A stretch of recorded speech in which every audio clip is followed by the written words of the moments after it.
우리 서로 축복하겠습니다. 당신은 언약의 여정 속의 응답의 주역입니다. 네. 치유 창세기 우리 계속하고 있습니다. 우리가 읽는 성경은 창세기, 출애굽기, 레위기는 순서대로 나가지만 또 역사의 순서는 그렇게 되지만 이스라엘 백성들, 지금 출애굽을 해서 광야를 가는 이스라엘 백성들한테는 출애굽을 먼저 겪고 그 다음에 창세기가 주어졌습니다. 그래서 하나님이 창세기를 통해서 어떤 삶의 교훈이라든지 뭐 그런 걸 줄 수도 있지만 조금 더 본질적으로 지금 광야를 가는 이스라엘 백성들에게 있어서 지금 그 광야를 가는 이스라엘 백성들이 현실에 겪고 있는 그런 상황의 그 본질에 대한 이유를 지금 설명하는 겁니다. 쉽게 말하면 왜 우리가 노예가 돼야 됐으며, 또 애굽을 하나님이 택하시면 훨씬 쉬우실 텐데, 그렇잖아요. 이미 애굽은 강대국이었기 때문에 왜 애굽이 아닌 노예인 우리 백성을 하나님은 택하시고 구원하셨으며, 또 우리가 왜 가나안 땅에 가야 하며, 또 그 가는 여정 속에 왜 광야라는 것이 있는지, 이제 그런 하나님이 이끌어 가시는 그 일에 대한 그 본질적인 것을 지금 창세기를 가지고 설명하시는 겁니다. 물론 창세기를 통해서 우리가 얻어야 될 교훈도 있지만 창세기는 그 본질에 대한 것들을 설명을 하고 있습니다. 우리가 지난 시간에는 이제 하나님께서 노아에게 은혜를 주시고 또 노아에게 방주를 만들게 하시고 또 노아와 노아의 가족들, 그리고 그 정결한 짐승 또 부정한 짐승들을 이렇게 종류대로 이끄시는 이제 그 명령을 이제 노아에게 내리셨죠. 보면 이제 하나님께서 다 하셨습니다. 그리고 그 사역에 노아를 참여케 하셨죠. 그리고 이제 오늘 읽은 이 본문은 이제 마침내 홍수가 나고 150일 동안이나 온 세계가 물에 잠깁니다. 7장 21절부터 보면은요, 땅 위에 움직이는 생물이 다 죽었으니 곧 새와 가축과 들짐승과 땅에 기는 모든 것과 모든 사람이라. 육지에 있어 그 코에 생명의 기운의 숨이 있는 것은 다 죽었더라. 지면의 모든 생물을 쓸어버리니 곧 사람과 가축과 기는 것과 공중의 새까지니라. 이들은 땅에서 쓸어버림을 당하였으되 오직 노아와 그와 함께 방주에 있던 자들만 남았더라. 물이 150일을 땅에 넘쳤더라. 그리고 좀 아쉬운 거는 이제 원문이나 영어 성경에는 그 8장의 시작이 그러나로 시작이 됩니다. 그러나 하나님이 노아와 그와 함께 방주에 있는 모든 들짐승과 가축을 기억하사. 오늘 우리가 처음으로 좀 주목하고 싶은 부분은 하나님께서 기억하셨다라는 것입니다.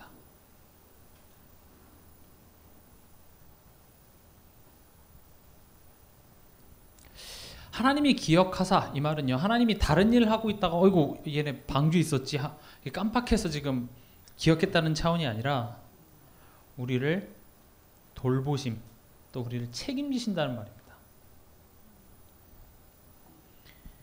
하나님이 우리를 돌보시고 하나님이 우리를 책임지십니다. 지구 안에 있는 모든 코에 숨이 붙어있는 모든 생물은 다 죽었으나 하나님이 누구를 기억하셨어요? 노아와 또 노아와 함께 있었던 그 생물, 살아있는 것들 다 하나님께서는 돌보시고 책임졌다라는 겁니다. 신자들에게 있어서 언제 불안이 찾아오냐면 하나님이 나를 지금 돌보고 계신다라는 것을 생각할 수 없을 때가 제일 불안합니다. 지금 이 문제는 어떤 상황이 불안한 게 아니라 지금 하나님이 나를 돌보고 계신다, 하나님이 내 인생을 책임지고 계신다, 그 사실이 희미한 만큼 내 삶에는 불안함이 찾아올 수밖에 없습니다. 뭐 이제 오늘 저녁부터 이제 벌써 구정 그 긴 연휴에 이제 시작이 됐죠. 우리가 뭐 구정이 쉬어서 좋지만 또 매년마다 이쯤 되면은 별로 기분이 좋지 않죠. 대부분 이렇게, 특히 여자분들은 별로 이렇게 좋지 않습니다. 구정이 그냥 구정 때 어디 이렇게 놀러 가고 그냥 하면 좋겠는데 이 날이 이제 노동절이죠. 노동을 해야 되는 날이고요. 또 뭐 이때쯤 되면 맨날 이렇게 싸우고 속상할 일 생기고 또 시댁에서 뭐 안 좋은 소리 듣고 또 친척들끼리 만나면 뭐 이런저런 일 하다 보면 싸우기도 하고요. 뭐 그런 얘기 안 해도 뭐 고스톱 치다가 또 이렇게 막 빈정상해가지고 판을 엎고 뭐 싸우고 뭐 난리가 납니다. 특히 이제 이 구정은 우리 가족, 나의 뿌리와 만나는 시간이기 때문에 나의 그 옛 상처, 내가 감추고 싶었던 나의 과거와 대면하는 시간이기 때문에 이게 더 아파요. 들추고 싶지 않았고 오히려 나는 거기서부터 벗어나서 그냥 어떤 새로운 가정을 또 새로운 시작을 하고 싶었는데 웬걸요? 똑같아요. 복사해놨어요. 그리고 이제 그 마주하기 싫은 그 현실로 내가 돌아가야 되니까 이제 너무 아프죠.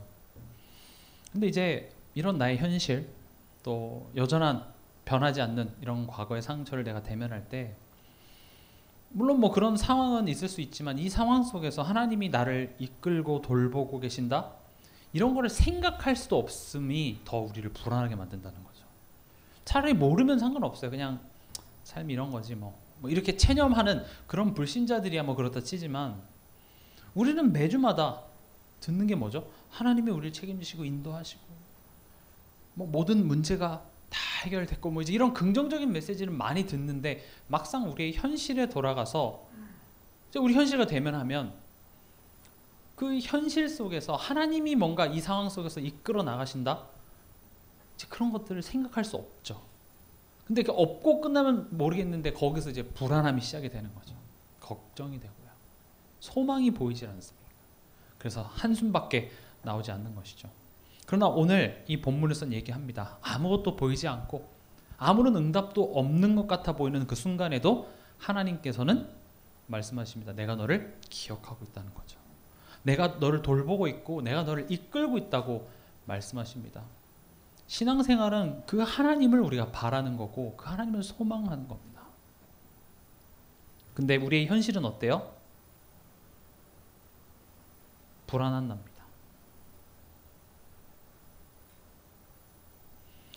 지금 노아와 노아의 가족들이 탄 방주에는요, 어떤 운전대라든지 돛이 달려 있어서 노아가 그 방향을 이렇게 조정할 수가 없었어요.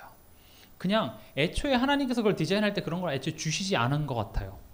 그냥 파도에 휩쓸려 가는 거죠. 얼마나 불안해요. 어찌어찌 내가 방주에 탔어요. 그래서 죽지 않고 살았는데, 근데 이제 이 방주가 어디로 가는지 나는 조종할 수 있는 게 아무것도 없는 거죠. 언제 홍수가 끝날는지 알려주질 않고요. 또 내가 나름 식량을 준비했는데 이 식량으로 얼마나 버틸지, 사실은 이 방주 안에 들어가도요, 거기 안에서 또 뭐가 있어요? 또 불안인 거죠.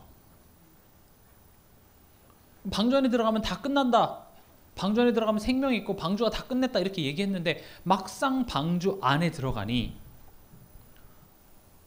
이 방주 안의 삶이죠. 불안한 거예요. 실제로 노아는 이 방주에서 한 1년 남짓, 1년 좀 안 되는 그 세월을 있었습니다. 뭐 1년만 기다리면 돼 이렇게 말해주면 1년은 기다릴 텐데, 그게 1년이 될지 2년이 될지 3년이 될지 모르는 상황 속에서 방주 안에서 기다린다? 노아가 거기서 매일 밤마다 주님을 찬양하고 기뻐하고 감사하고 이랬을까요? 아니요, 여전히 두려워요. 저 땅에서 샘이 솟고 하늘에 뭐 그 창이 열려가지고 막 미친 듯이 비가 쏟아지는데, 작년이죠. 작년에 그 막 집중호우 됐을 때 되게 무섭잖아요. 막 비가 막 지붕을 뚫듯이 막 물이 쏟아질 때. 근데 지금 이 방주 안에서 막 비가 미친 듯이 쏟아지고 막 천둥 번개가 치고 그런 상황 속에서 안심할 수 있었겠습니까? 그래, 목숨은 부지했죠. 뭔가 방주만 지어서 방주 안에 들어가면 다 끝날 것처럼 얘기했는데 방주 안에 들어갔는데 웬걸요? 불안한 거예요. 여전히 문제는 해결되지 않았어요. 아는 것처럼 보이죠. 이 방주 안에서 사실은 이게 계속됩니다. 저는 이 방주 안의 삶을 보면서 어쩌면 우리의 신앙생활이 아닌가 이런 생각을 많이 합니다. 그리스도 안에 들어왔어요. 근데 들어왔더니 뭐가 시작됩니까? 끝이 보이질 않는 기다림이죠. 가정보고만 되게 해줄 거야. 너의 자녀, 뭐 너의 남편, 너의 아내, 건강 문제, 경제 문제, 내가 걱정하고 힘들어하는 그런 모든 문제를 막 다 해결해 줄 것처럼 얘기하지만 지금 현실은 앞이 보이지 않는 그 삶을 살아가는 거죠. 기약이 없습니다. 그래서 노아도요, 이제 비가 좀 그쳐지고 잠잠해지니까 까마귀도 보내고요. 비둘기 보냅니다. 그러니까 금방 돌아오고 또 일주일 뒤에 또 보내니까 잎사귀 하나 물고 오고 또 보내니까 이제 안 돌아오는 거죠. 근데 참 재밌는 거는 노아가 그래도 안 나가요. 심지어요, 그 뚜껑을 제치고 물이 이렇게 다 거친 걸 보고도 안 나갑니다. 근데 언제 나가요? 15절 16절 보면은요, 하나님이 노아에게 말씀하여 이르시되 너는 내 아내와 내 아들과 내 며느리들과 함께 방주에서 나오고. 아무리 두렵고 내가 나가고 싶을 때 나간 게 아니라요. 그러니까 노아도 사람이니까 궁금하죠. 그래서 까마귀도 내보내보고 언제쯤? 근데 벌써 내 눈으로 나가도 되는 상황에도 안 나가고 있었다니까요.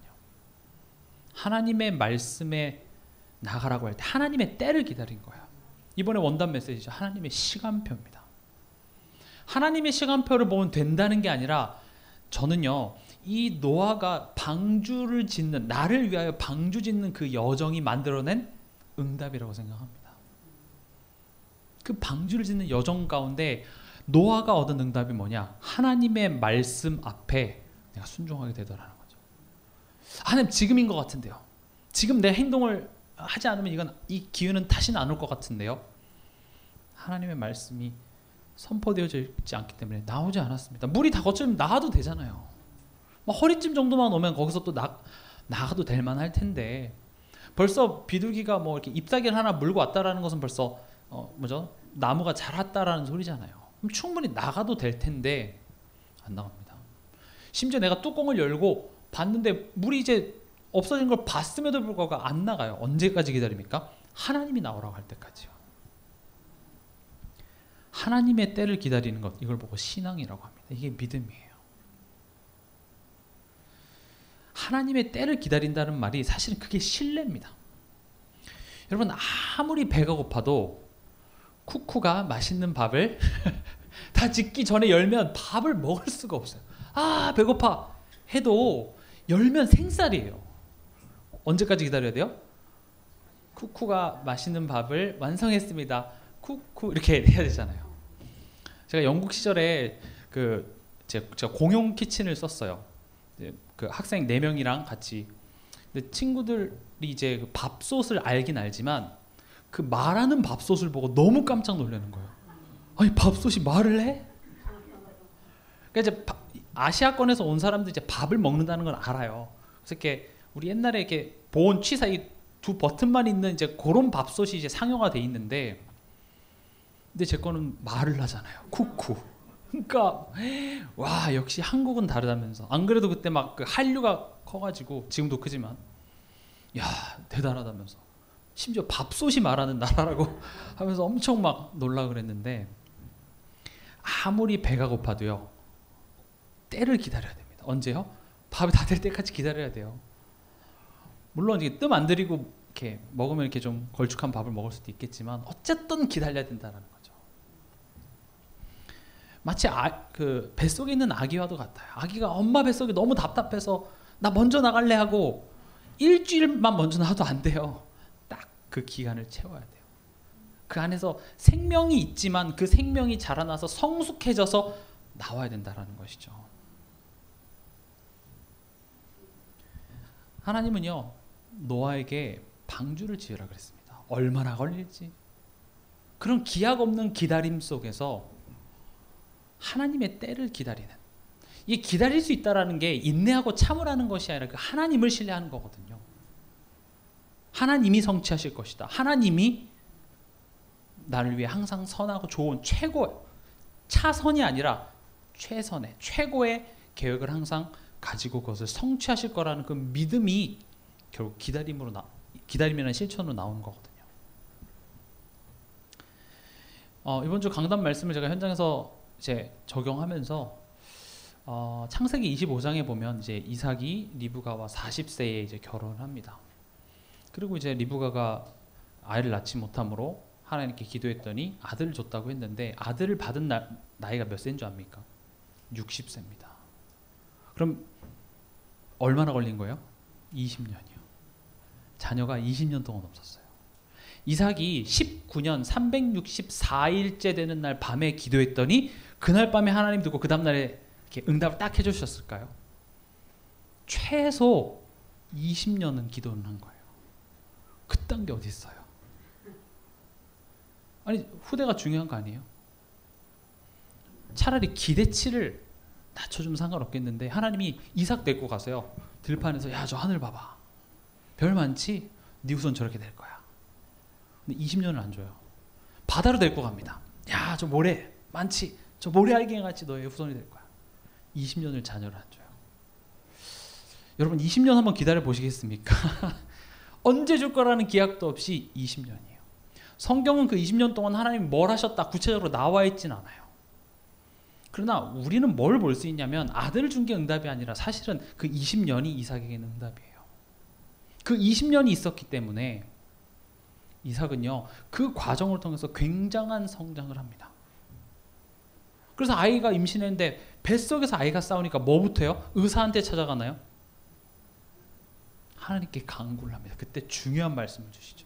이 자세요. 하나님의 말씀. 뭐라고 하죠? 큰 자가 작은 자를 섬긴다. 그리고 나서 이삭은 문제 없었을까요? 아니에요. 그럼에도 불구하고 우린 인간이기 때문에 또 옛 모습 돌아갑니다. 분명히 뭐라 그랬어요? 네 작은 아들이야. 근데 이삭은요 그거랑 상관없이 에서가 좋았습니다. 왜 에서가 좋았냐고 하면 에서가 사냥한 고기를 좋아하므로 에서를 사랑했다라고 되어 있습니다. 그게 이유예요. 그래서 에서는 미식가였을 것 같습니다. 음식을 굉장히 좋아했어요. 아마 에서가 이삭 닮은 것 같아요. 먹는 거에 좀 약해요. 그래서 에서가 이제 눈이 어두워져서 마지막에 뭐라고 합니까? 야 죽기 전에 그 맛있는 거 별미를 한번 먹어보고 내가 너 축복하고 죽자. 그래서 별미 갖고 오라고 하죠. 하나님의 말씀과 상관없이 나는 그냥 에서가 축복받아야 되겠는 거예요. 심지어 야곱은 안 되니까 야곱인지 에서인지 그렇게 막 눈도 안 보이는 노인네가 그걸 막 만져가면서 냄새까지 맡아가면서 무조건 에서한테 주려고 하는데 누가 받습니까? 야곱이 받고요. 야곱이 나가고 간발의 차로 에서가 들어와서 이제 이 모든 것이 지금 엄마랑 막내 아들이 사귀인 것을 깨닫고 이삭이 그 앞에서 분노를 하면서 야곱에게 했던 그 축복을 빼앗아서 에서에게 줍니까? 아니요. 거기서 이삭은요 말씀 앞에 두렵게 떱니다. 뭘 깨닫죠? 내가 축복하는 게 아니에요. 내 마음과 내 생각이 아니라 하나님의 말씀대로 성취되는구나. 리브가가 하나님의 그 언약을 붙잡고 야곱을 사랑했을까요? 아니에요. 리브가는 그냥 야곱이 좋았어요. 이삭은 그냥 에서가 좋았어요. 그냥 다 지멋대로예요. 다 말씀도 없고. 근데 그게 우리 모습인데 그것과 상관없이 하나님의 말씀이 성취되는데 이삭은 그 하나님의 말씀이 성취되는 앞에 어떻게 했어요? 무릎을 꿇더라는 거죠. 나중에 깨닫고 나서 야곱한테 너 축복 다시 하죠. 어떻게 나를 속일 수 있어? 라고 한 게 아니라 축복합니다. 뭘 깨달은 거예요? 아차, 내가 하나님의 말씀을 경히 여겼었구나. 분명히 야곱이라 그랬는데. 그래서 야곱에게 어떻게 합니까? 아브라함에게 주셨던 그 축복을 전달합니다. 이게 실력이에요. 여러분들이 안 속으면 제일 좋겠지만 우리는 그렇게 잘 안 돼요. 뭘 원하시냐? 내가 내 감정과 내 생각과 나였던 불평과 원망, 내 수준으로 보는 그런 삶일지라도 하나님의 말씀이 내게 그 꿈에 나타나면 그 말씀 앞에 내가 무릎을 꿇는 것이죠.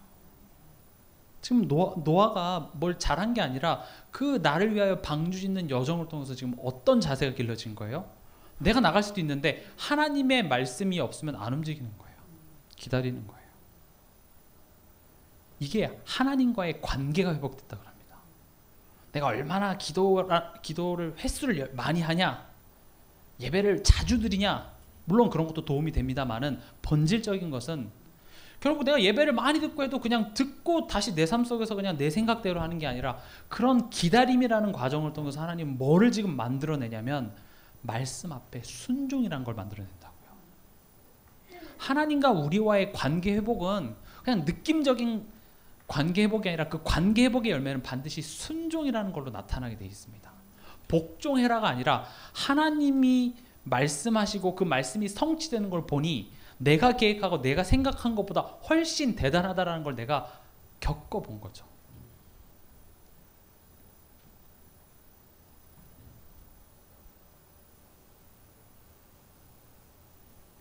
기다림이지만 이것이 바로 신뢰입니다. 이것을 관계 회복이라고 하죠. 저는 이번 구정이 이 시간이었으면 좋겠습니다. 왜 우리 가정, 가문은 복음은 언제쯤 될까요? 그런 불평과 불만과 또 돌아가는 그런 현실과 상황 속에서 이게 과연 될까? 언제쯤? 그런 질문을 우리는 할 수 있지만 지금 하나님은 그 과정을 우리에게 응답으로 허락하신다는 거죠. 여러분들이 이 의미를 아시고 이번 한 해 동안 이 응답을 받으신다. 우리 이걸 여정이라고도 부르죠. 그게 이번 원단 메시지의 키예요. 하나님의 시간표. 얼마나 빨리 언제 되냐가 궁금한 것이 아니라 하나님의 시간표가 있다는 거예요. 하나님의 때가 있다는 거죠. 나는 지금이라고 얘기하지만 하나님은 아직 아니라고 얘기합니다.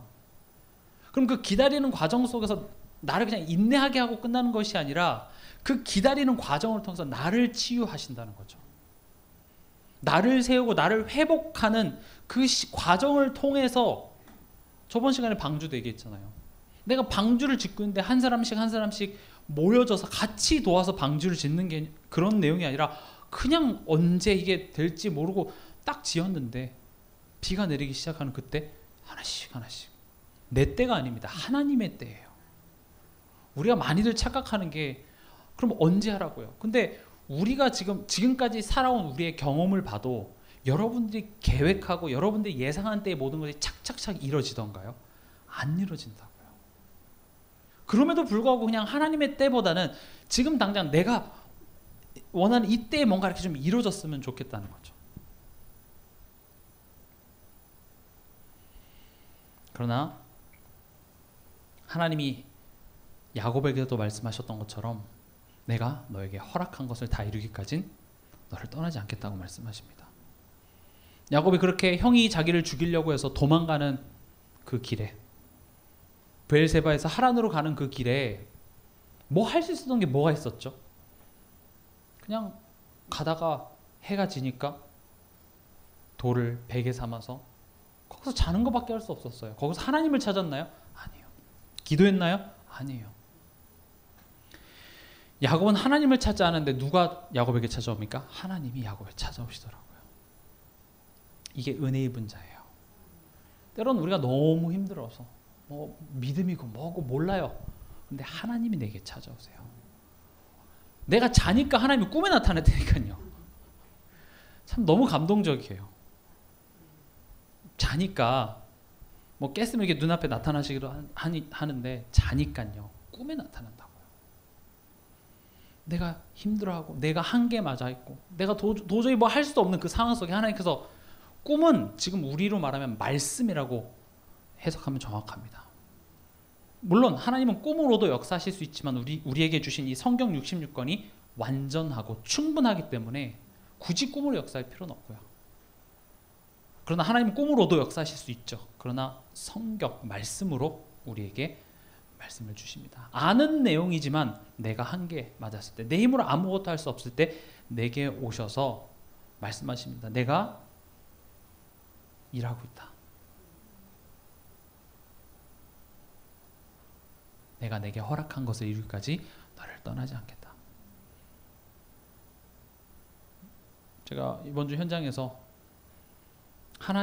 저는 항상 그 사역할 때 나는 하나님을 대변하는 사람 이렇게 좀 생각을 많이 합니다. 제가 하나님의 어떤 그 기쁜 뜻을 다 전달하진 못하지만 하나님을 대변하는 사람. 근데 이제 많은 그 성도들이 하나님을 어떤 심판자 이렇게 많이 생각해요. 물론 하나님은 심판의 하나님이시기도 하죠. 그러나 이제 우리 삶 속에서 하나님이 마치 테니스나 배구 경기의 그 가운데 높은 곳에 앉아서 그 심판하는 그런 하나님으로밖에 생각을 못해요. 그럼 잘하면 포인트, 못하면 뭐예요? 페널티. 근데 저는 하나님을 어떤 하나님으로 소개하고 싶냐면 이 심판 옆에 있는 감독 있잖아요. 감독은 어떻게 하죠? 때로는 심판이 잘못 판정되면 막 고함도 지르고요. 우리 선수 힘들어하는 것 같으면 어떻게 해요? 작전 타임. 주물러 주기도 하고 땀도 닦아주고 물도 주고 잘할 수 있어. 때로는 잘 못하면 잘하라 했잖아. 잘하라고 하고 다친 데 있으면 파스도 막 뿌려주고 또 경기가 끝나면 어떻게 해요? 약점 이런 부분들을 또 훈련시켜서 그걸 낫게 해서 결국 어떻게 합니까? 그 경기에서 승리할 수 있는 그 여정을 함께 가는 게 감독이자 코치예요. 하나님은 저 하늘 위에서 잘하면 상 주고 못하면 저주와 재앙을 내리는 그런 먼 발치에 있는 하나님이 아니라고요. 그 여정을 친히 함께 가시고 우리 삶 속에서 일하시는 하나님이시라는 거죠. 이 하나님의 일하심을 오늘 이 8장에서 어디서 볼 수 있냐면요. 1절입니다. 계속 하나님이 노아와 그와 함께 방주에 있는 모든 들짐승과 가축을 기억하사 하나님이 바람을 땅 위에 불게 하심에 물이 줄어들었고. 조금 깊은 내용들이 있습니다. 이 물과 바람이 나오는데요. 성경에서는 이 물이 상징하는 건 저주와 재앙, 이런 것들, 사망 이런 거를 이제 상징합니다. 그리고 여기서 바람, 보통 이렇게 물을 날릴 때는 뭐를 쓰죠? 태양 빛을 뭔가 비춰서 이걸 증발시키는데 바람이 등장합니다. 근데 이제 원어로 보면 이 바람이 루아흐예요. 그 루아흐라는 단어가 성령을 이끌을 때도 바람이라 그래요. 루아흐라 그래요. 우리가 또 성령을 설명할 때 뭐라고 하죠? 불 같은, 바람 같은, 이렇게 설명을 또 되죠. 홍해를 하나님께서 가르실 때도요. 출애굽기 14장 21절에도 이렇게 되어 있습니다. 모세가 바다 위로 손을 내밀매 여호와께서 큰 동풍이 밤새도록 바닷물을 물러가게 하시니 물이 갈라져 바다가 마른 땅이 된지라. 지금 홍해도 하나님께서 바람을 불러일으키는데 그 단어가 같아요. 성령으로 쓴 그 단어와 지금 이 홍해를 가를 때 했던 그 바람과 지금 노아 홍수 할 때 그 물을 물러가게 하는 그 단어가 같다고요.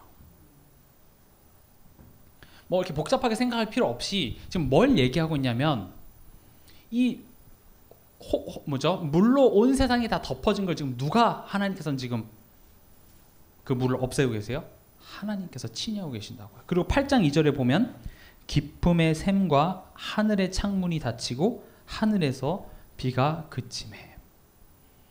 다시 말하면 이 물의 근원, 저주와 재앙의 근원부터 하나님께서는 닫으시고 그 물이 어떻게 됩니까? 점진적으로 줄어들어서 14절에 마침내 뭐가 돼요? 마른 땅이 된다. 저는 이 장면을 보면서 뭐가 떠올랐냐면 성령께서 우리와 함께 하셔서 우리의 저주와 재앙의 그 뿌리, 근원을 치유하시고 우리 삶 속에 그런 각인, 뿌리, 체질들을 우리의 삶, 그 여정을 통해서 점진적으로 하나씩 하나씩 해결하시는 하나님의 일하심이 저는 보여지더라고요. 뭐 이렇게 복잡하게 생각하실 필요는 없고 제가 말씀드리고자 하는 것은 하나님이 일하고 계시다라는 것입니다. 내 눈에 보이지 않고 내가 느끼지 못한다고 해서 하나님이 지금 깜빡 잊고 계신 것이 아니라 하나님이 여러분들에게 예수를 줬잖아요. 내가 내 아들을 내어줄 정도로 하나님은 우리의 삶 속에 진심이라고요. 하나님이 우리 삶 속에 담고자 하는 게 많다라는 거죠. 여러분, 아브라함이 왜 의미가 있는 사람인가요? 아브라함의 가문을 통해서 누가 태어나죠? 예수님이 태어나요. 아브라함이 거부가 되고 아브라함을 축복하는 자에게 하나님이 축복하는 그 말씀이 아브라함이 축복된 자가 되는 게 아니라 이미 아브라함은요 멸망할 수 없는 신분으로 하나님의 택함을 받았어요. 아브라함이 죽으면 어떻게 해요? 예수 없습니다.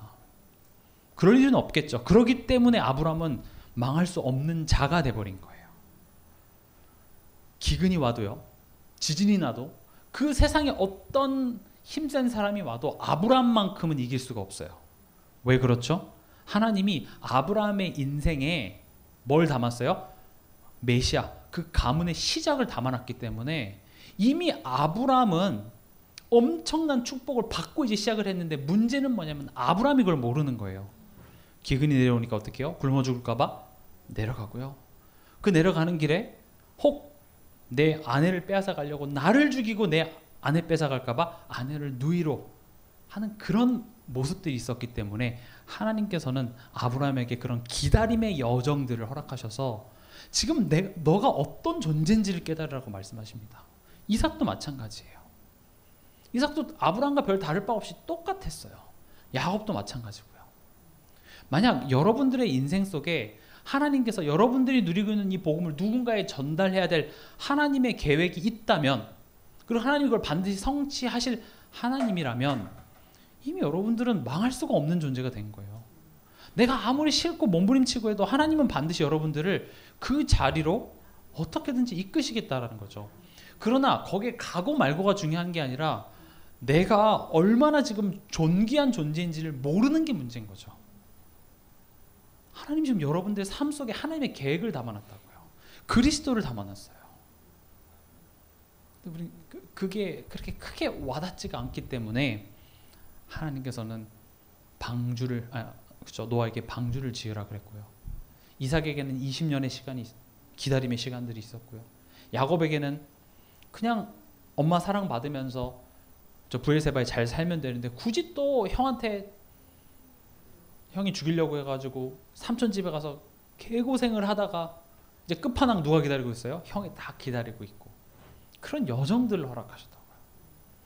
하나님이 힘이 딸려서 내가 잘하고 못하고 해서 지금 상 주고 벌 주고 개념이 아니라 하나님이 애초에 나의 인생을 통하여서, 이삭도 보면 어느 경지에 올랐을 때부터는 그때부터는 문제가 없었다라 그게 없어요.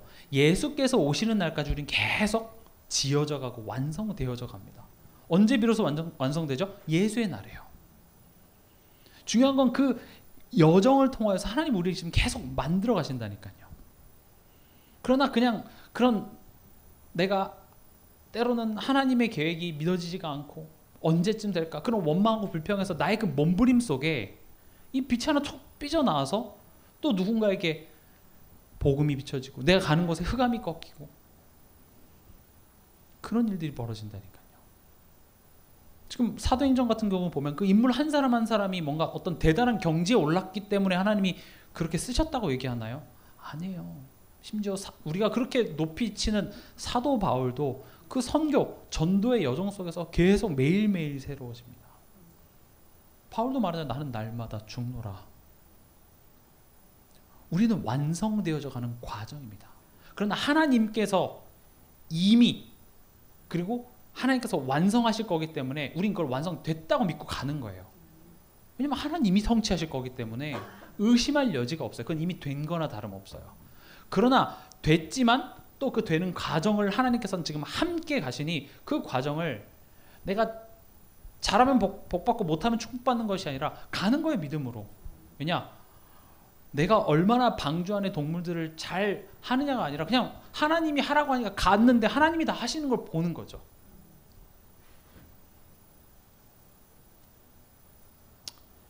그리고 이제 뭐가 시작됩니까? 이제 새로운 시작이 시작됩니다.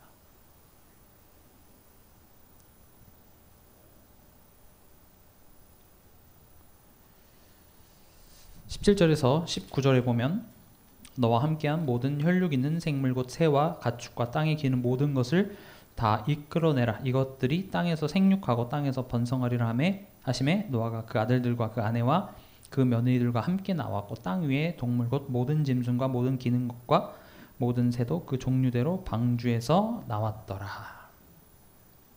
저는 이 그림을 한번 이렇게 머릿속에 상상해 봤어요.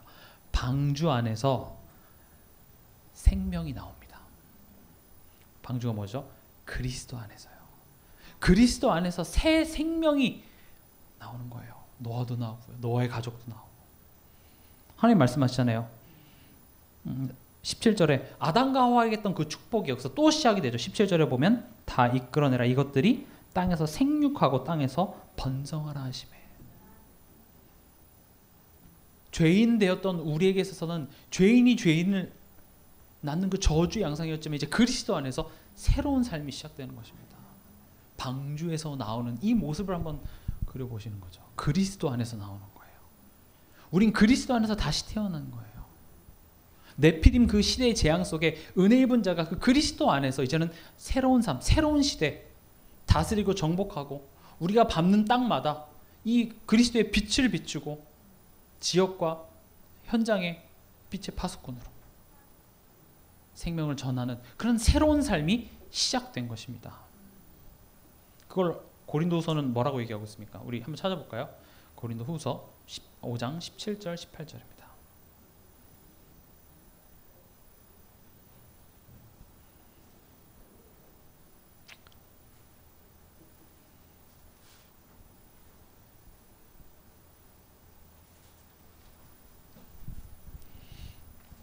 같이 읽겠습니다. 그런즉 누구든지 그리스도 안에 있으면 새로운 피조물이라. 이전 것은 지나갔으니 보라 새 것이 되었도다. 모든 것이 하나님께로서 났으며 그가 그리스도로 말미암아 우리를 자기와 화목하게 하시고 또 우리에게 화목하게 하는 직분을 주셨으니. 그리스도 안에 있으면, 방주 안에 있으면 이라는 말입니다. 그 안에서 모두 숨 붙어있는 모든 생물은 다 죽어야 되는 그 상황 속에, 그러나 노아와 노아와 함께 있는 자들은 은혜를 입어서 그 얻은 생명을 가지고 이제 그 방주 안에서 어떻게 됩니까? 나갑니다. 새로운 삶이 시작되는 겁니다. 너희는 가서 모든 족속으로 제자를 삼아 예루살렘, 유다, 사마리아 땅끝까지 가라고 말씀하십니다. 왜냐? 우리는 새로운 피조물이기 때문에 그렇죠. 지금 우리가 아까 읽었던 창세기 8장 16절 19절까지 그 내용을 고린도후서 5장 17절에서 18절 이렇게 지금 설명을 한 거예요. 같은 내용이에요.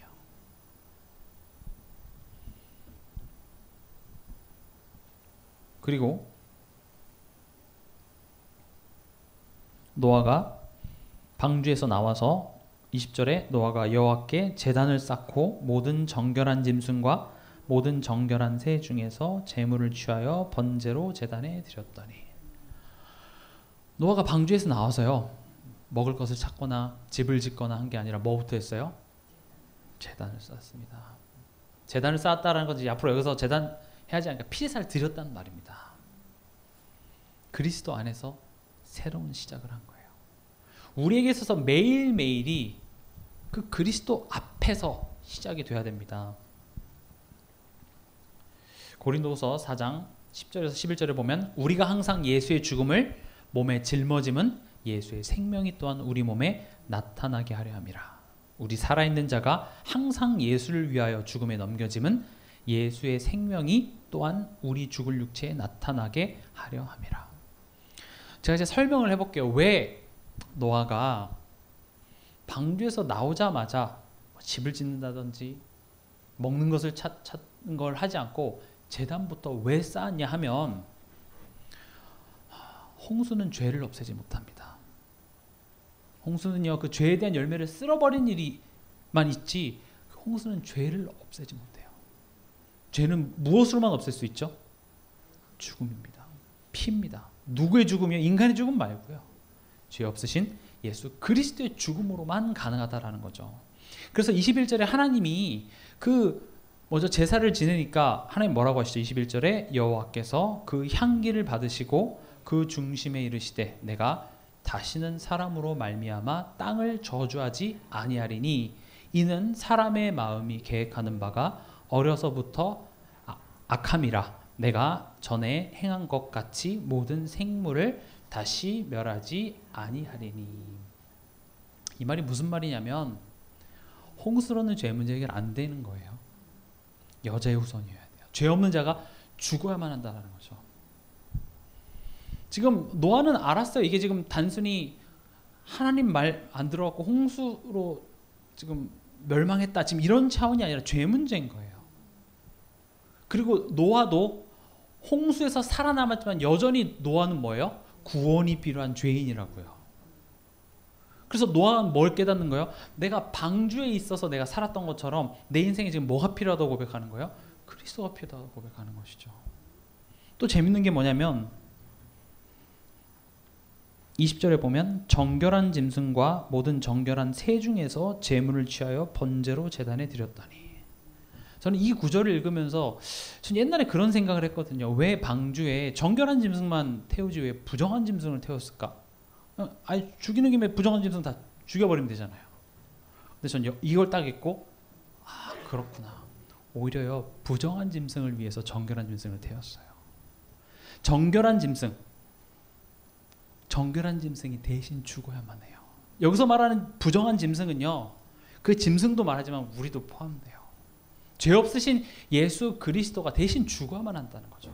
지금 기껏 살려서 그 정결한 짐승을 어떻게 해요? 제물로 바쳐요. 뭐 여기에 대해서 말하면 정말 너무 깊은 내용들이 많지만 하나님의 그 새로운 시작을 이제 너는 살았으니까 이제 한번 잘 살아봐 그렇게 얘기한 게 아니라 어디 앞에서요? 제단 앞에. 지금 여기서 내가 방주에서 살아남았으니까 이제 난 평생 죄 한 번 안 짓고 내가 의인이고 완전히 완벽해졌다가 되는 게 아니라 여전히 죄인이라고요. 뭐 다음 주에 9장 하겠지만 그 9장에도 보면 노아가 하나님이 복 주신 그 포도밭에서 난 그 포도주를 먹고 발가벗고 취한 장면이 나와요. 완벽합니까? 훌륭합니까? 그거밖에 못해요. 우리 인간은요. 술 마셔서 취했다가 그게 죄라는 말이 아니라 우리 인간은요 그리스도의 구원 아니면 안 되는 존재라는 거죠. 뭐 100번 1000번 홍수로 물로 심판을 해도 그게 해결이 아니에요. 누가 와야 돼요? 예수여야 된다고요. 별의별 일이 다 있어도요 그걸로 해결이 안 돼요. 하나님이 여러분 말 안 듣는 자녀 앞에 나타나고 너희 놈 이렇게 한다고 되는 게 아니라 예수가 십자가에서 죽으셔야 되는 문제라는 거죠. 예수가 마귀를 멸해야 되는 문제인 거예요. 예수님이 우리 죄를 위해서 대신 죽으시고 하나님과 우리와의 관계를 화목해 주셔야지 그 그리스도의 공로를 힘입지 않으면 안 되는 문제이기 때문에 그 엄청난 홍수 속에서 살아남았는데 그 시작을 뭘로 시작하던가요? 그 예수 앞에 쓰는 거예요. 뭐 하나님이 이끄시고 하나님이 역사하시고 기다리고 다 알겠는데 그런 것들을 지식으로만 알아서 우리 삶 속에서 버텨내지 못해요. 우리 다시 돌아가요. 그래서 뭐부터 시작하라는 거예요? 새로운 시작은 그리스도예요. 그래서 지금 우리가 고린도후서 4장 10절 11절 우리가 살아있는 자가 10절에 이렇게 되어 있습니다. 우리가 항상 예수의 죽음을 몸에 짊어짐은 예수의 생명이 또한 우리 몸에 나타나게 하려 함이라. 그래서 우리는 자꾸 예수를 기억하는 겁니다. 매일매일. 잘하던 못하던 좋은 일이 있건 나쁜 일이 있건 이게 내 마음에 엄청 와닿던 안 와닿던 간에 우리의 시작은 여기서부터 시작돼야 돼요. 노아가 제사를 드렸다라는 말은요. 지금 이 노아 방주의 교훈 자체가 죄 지으면 홍수 심판 받는다 이 얘기 아니에요. 예수의 피 아니고는 죄 사함이 없다는 겁니다. 그 홍수도 죄 문제는 해결 못해요. 방주는 그리스도의 상징이지만 진짜 죄 문제 해결하는 것은 정말로 죄 없으신 분이 와서 피를 흘려야만 된다는 거예요. 방주는 모형이지 예수님을 대신할 수 없습니다. 그래서 노아는 제사를 드렸습니다. 어떤 응답도 여러분들의 어떤 노력도 그리스도를 대신할 수는 없어요. 여러분들의 어떤 신앙적인 열심과 결단 그리스도를 대신할 수 없습니다. 여러분들이 방주를 경험했다 해도 그리스도를 대신할 수 없습니다.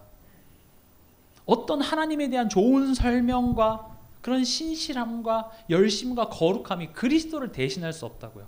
그래서 우리의 시작, 우리의 매일매일은 그리스도로부터 시작돼야 돼요. 거기 안에서 내가 죽어지는 것에서부터 시작돼야 됩니다. 그래서 야복강 그 강터에서 뭐라고 하죠? 네 이름이 뭐냐? 야곱입니다. 이제 너 야곱 아니야? 이스라엘이야. 새로운 신분입니다. 야곱이 그래 이제부터 난 이스라엘이다. 그때부터 막 누리고 그랬나요? 아니에요. 또 원망하고 또 연약한 모습으로 돌아갈 때마다 뭘 떠올렸어요? 그래 난 이제 야곱이 아니라 이스라엘이야. 하나님 날 이스라엘이라고 칭해 주셨고 그렇게 만드실 거라고 약속하셨기 때문에 나는 이스라엘이에요. 새로운 피조물이라고 이전 것은 지나갔으니 보라 새 것이 되었다고 그렇게 칭해 주셨고 하나님께서 그렇게 성취시키겠다고 말씀하셨으니 나는 뭐예요? 새로운 피조물이라는 거죠. 그러면 옛사람 나의 수준 나의 어떤 기준을 가지고 볼 필요 없음을 예수를 바라보면서 내가 또 확신을 얻는 것이죠. 혹 내가 그 모습에 속았을지라도 그것이 나를 망하게 할 수는 없어요. 말씀을 마치겠습니다. 하나님이 여러분을 기억하십니다. 하나님이 여러분들을 돌보시고 하나님이 여러분들을 친히 이끄십니다. 지금 보이는 현실 앞에 우리가 불안하고 걱정될 수 있지만 하나님은 우리를 방주에 태워서 친히 지금 이끌고 계십니다. 그 방주 안에서 정말 하나님의 일하심, 하나님의 말씀에 순종할 수 있는 그런 믿음의 실력을 하나님이 키워가시면서 우리는 지금 그 방주 안에 있지만 성령 하나님께서 우리의 저주와 재앙의 그 뿌리를 뽑아내시고 불같은 바람 같은 성령으로 우리 가문과 우리 현장에 지금 그 흑암을 다 지금 꺾어 나가고 계시고 있어요. 안 보여서 그렇죠. 우리가 고작 할 수 있는 건 그 비둘기 날리는 거라니까요. 까마귀 날려보고 물이 언제쯤 하지? 뭐 새를 그냥 때로 보내도 내가 할 수 있는 건 없어요. 하나님이 일하고 계세요. 하나님의 완벽한 때에 하나님이 뭐라고요? 나오라는 거죠. 그리고 노아는 어디서부터 시작됩니까? 그리스도 앞에서요. 내가 십자가에서 다 이루었기 때문에 그 십자가 앞에서 우린 새로운 삶이 이제 시작되는 것입니다. 그래서 오늘 내 삶 속에 하나님께서 요구하는 건 뭐예요? 예수 그리스도 앞에 서라는 것입니다. 뭐 식상하고 뭐 아는 내용 그런 거 필요 없습니다. 예수 그리스도 앞에 서야 돼요. 어제 드렸던 제사 오늘도 드려야 돼요. 맞아요. 이미 아는 내용 오늘 또 얘기해야 됩니다. 언제까지요? 그것이 내 삶 속에 온전히 이루어질 때까지. 이미 이루어졌으나 그 앞에서 흑암이 떠나갈 때까지, 그 앞에서 나의 염려와 불신앙이 떠나갈 때까지, 하나님이 내게 허락하신 것을 이룰 때까지 이번 한 주간, 특히 이번 구정 연휴 동안 여러분들이 이번 주 강단 말씀과 함께 하나님의 새로운 시작 기억하시면서 승리하는 그런 귀한 시간 되기 바랍니다. 지금 이 말씀 들으신 것은 하나님께서 당신을 위한 구원의 사랑을 나타내시기 위함입니다. 지금 이 시간 이 기도를 같이 따라하시며 예수님을 내 마음과 인생의 영원한 구주로 영접하겠다고 고백하실 때에 하나님의 사랑이 여러분 마음속에 영원히 함께하게 될 것입니다. 제 기도를 따라하시면 됩니다. 하나님, 저는 지금까지 제가 저의 삶의 주인이 되어 마음과 육신의 갈급함을 채우기 위해 열심히 살아왔습니다. 하지만 사단의 권세 아래서 죄의 종으로 살고 있기에 내 노력과 상관없이 고통당하다가 결국 죽을 수밖에 없는 죄인임을 깨달았습니다. 이런 나를 위해 하나님께서 육신을 입고 십자가에서 사단의 권세를 멸하시고 저의 모든 죄값을 죽음으로 대속하신 그리스도이심을 믿습니다. 지금 이 시간 예수 그리스도를 제 인생의 구세주이시며 제 삶의 참된 주인으로 영접합니다. 성령으로 나와 함께하여 주사 저의 마음과 생각을 다스려 주시고 저의 삶을 인도하여 주시옵소서. 그래서 참된 평안이 가득한 삶 되게 하여 주시옵소서. 예수 그리스도의 이름으로 기도합니다.